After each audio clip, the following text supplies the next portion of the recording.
بسم اللہ الرحمن الرحیم۔ السلام علیکم دوستو۔ آخر حضرت حمزہ رضی اللہ تعالی عنہ کا جنازہ 70 بار کیوں پڑھایا گیا؟ حضور صلی اللہ علیہ وسلم کے چچا حضرت حمزہ رضی اللہ تعالی عنہ نے زخم لگنے کے بعد اپنے قاتل کو دیکھ لیا اور اس کی طرف تیزی سے بڑھنے لگے، لیکن ہمت نہ رہی۔ آپ گرنے کے بعد دوبارہ اٹھے اور اپنے جسم سے نیزہ نکالنے کی کوشش کی، پر اسے نکال نہ سکے اور پھر دوبارہ قاتل کی طرف بڑھے، لیکن تھوڑی ہی دور جا کر گر پڑے اور روح مبارک جسم سے نکل گئی۔ یہ 17 شوال 3 ہجری کا دن تھا جب حضور صلی اللہ علیہ وسلم کے شیر دل چچا حضرت حمزہ رضی اللہ تعالی عنہ شہید ہوئے۔ ان کے شہید ہوتے ہی کافروں نے جنگ احد میں تازیانے بجانا شروع کر دیا۔ ہندہ بنت عتبہ جو ابو سفیان کی بیوی تھی، وہ حضرت حمزہ کے جسم کے پاس آئی اور پھر جسم کی بے حرمتی کر کے اسے کاٹنے لگی۔ آپ کے ناک و کان کاٹ کر ہندہ نے اپنے گلے میں ہار بنا کر ڈال لیا اور آپ کا سینہ پھاڑ کر جگر و کلیجہ باہر نکال لیا۔ جگر کو ہندہ نے چبانا شروع کیا اور خوشی سے جھومتے ہوئے یا اشعار پڑھنے لگی: اے مسلمانوں، ہم نے تم سے بدر کے دن کا بدلہ لے لیا اور ایک جنگ کے بعد دوسری جنگ کے شعلے تو بھڑکتے ہی ہیں۔ مجھے اپنے باپ عتبہ کے قتل پر اور اپنے بھائی والد اور چچا شیبہ اور بیٹے بکار کی جدائی پر صبر نہیں آتا تھا، لیکن آج میرا دل خوش ہو گیا ہے اور میں نے اپنی مانی ہوئی نظر پوری کر لی۔ اے حمزہ کو قتل کرنے والے وحشی، تو نے میرے سینے کا غم دور کر دیا اور میرے دکھوں پر مرہم لگا دیا۔ جنگ ختم ہوئی تو حضور صلی اللہ علیہ وسلم کو بتایا گیا کہ آپ کے چچا شہید ہو گئے ہیں۔ آپ صلی اللہ علیہ وسلم جلدی سے تشریف لائے تو آپ نے دیکھا کہ چچا کی لاش کے ٹکڑے میدان میں بکھرے پڑے ہیں۔ یہ دیکھ کر آنکھوں میں آنسو جاری ہو گئے۔ غموں کے آنسوؤں کی ایسی جڑی لگی کہ تمام صحابہ بھی رونے لگے۔ آپ نے اپنے چچا کے ٹکڑے اکٹھے کرنے کا حکم دیا اور پھر شہید چچا کے جسم مبارک کی طرف چہرہ کر کے فرمایا کہ اے چچا، اللہ کی رحمت آپ کے اوپر ہمیشہ برستی رہے۔ آپ رشتہ داروں کا بہت خیال رکھتے تھے اور ہر اچھے کام میں جلدی کرتے تھے۔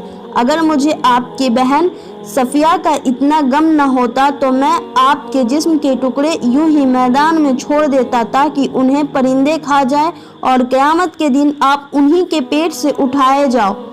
دوستو، اندازہ کیجئے کہ کیسا بڑا غم ہوگا کہ جو رحمت اور شفقت کی مثال ہے، وہ قسم کھاتے ہیں کہ کافروں کے 70 آدمیوں کی لاشوں کا بالکل ایسا ہی حال کریں گے جیسا کہ انہوں نے میرے چچا حضرت حمزہ رضی اللہ تعالی عنہ کی لاش کا کیا ہے۔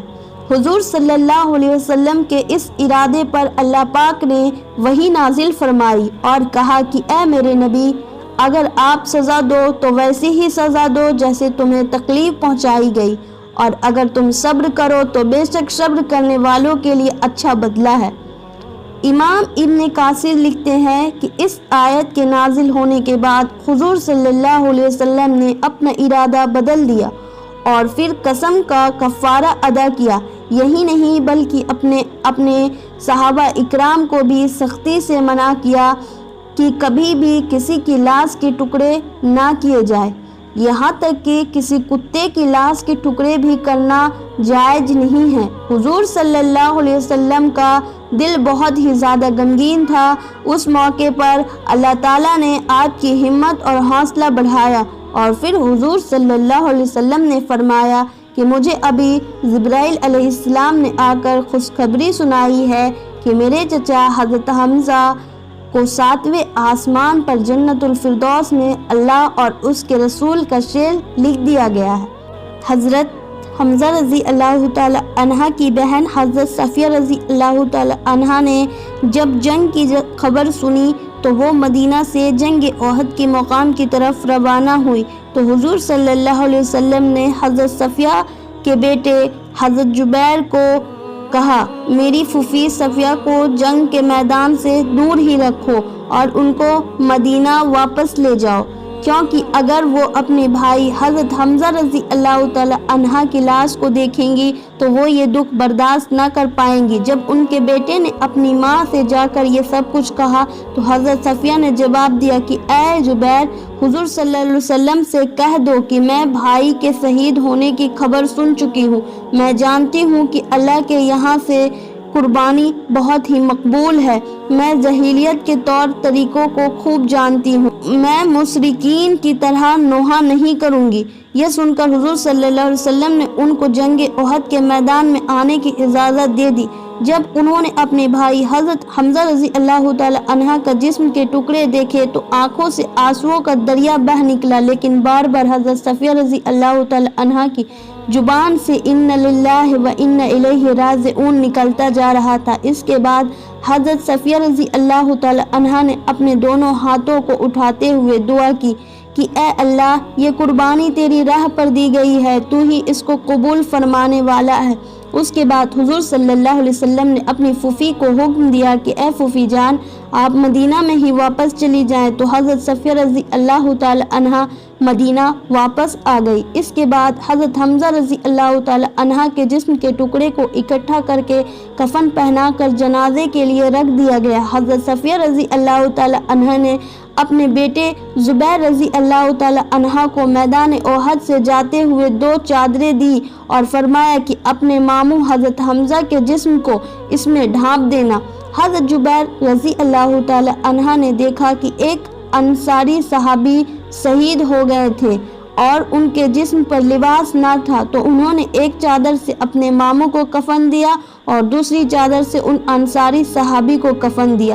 جب جنازہ پڑھایا گیا تو اس کے متعلق بھی 2 طرح کی روایت ہے۔ پہلی روایت تو یہ ہے کہ حضور صلی اللہ علیہ وسلم نے سب سے پہلے اپنے چچا کا جنازہ پڑھایا اور اس کے بعد ایک ایک کر کے تمام صحابہ اکرام کے جسم مبارک سامنے رکھ کر جنازے پڑھائے گئے، لیکن حضرت حمزہ کا جسم مبارک ہر جنازے کے وقت حضور صلی اللہ علیہ وسلم کے سامنے ہی رہا۔ اب کیونکہ حضرت حمزہ رضی اللہ تعالی عنہ کو ملا کر کل 70 شہید صحابہ ہوئے تھے، اس لیے حضرت حمزہ رضی اللہ تعالی عنہ پر 70 بار نماز جنازہ پڑھائی گئی۔ دوسری روایت ابن ماجہ کی حدیث نمبر 1502 میں ہے کہ جنگ احد کے روز شہیدوں کو حضور صلی اللہ علیہ وسلم کے پاس لایا گیا۔ آپ نے 10 شہداء پر جنازہ پڑھنا شروع کیا اور حضرت حمزہ رضی اللہ تعالی عنہ کا جسم وہیں رکھا، اس کو نہ اٹھایا جاتا اور باقی شہداء اٹھا لیے جاتے۔ حضرت حمزہ رضی اللہ تعالی کی میت پر 70 بار جنازہ پڑھا گیا۔ اس سے پہلے اور بعد میں کبھی بھی حضور صلی اللہ علیہ وسلم نے ایک ہی جگہ کسی بھی شخص کا 2 بار بھی جنازہ نہ پڑھایا۔ دوستو، ان سبھی شہیدوں کو ایک ساتھ قبروں میں دفن کر دیا گیا، لیکن حضرت حمزہ رضی اللہ تعالی عنہ کو ان کے بھانجے عبداللہ بن جعفر کے ساتھ ایک الگ قبر میں ہی دفن کیا گیا۔ اللہ تعالی ہمیں بھی ان کے نقش قدم پر چلنے کی توفیق عطا فرمائے، آمین۔ دوستو، اگر ویڈیو اچھی لگے تو چینل کو سبسکرائب کر دے اور ویڈیو کو لائک کر دے۔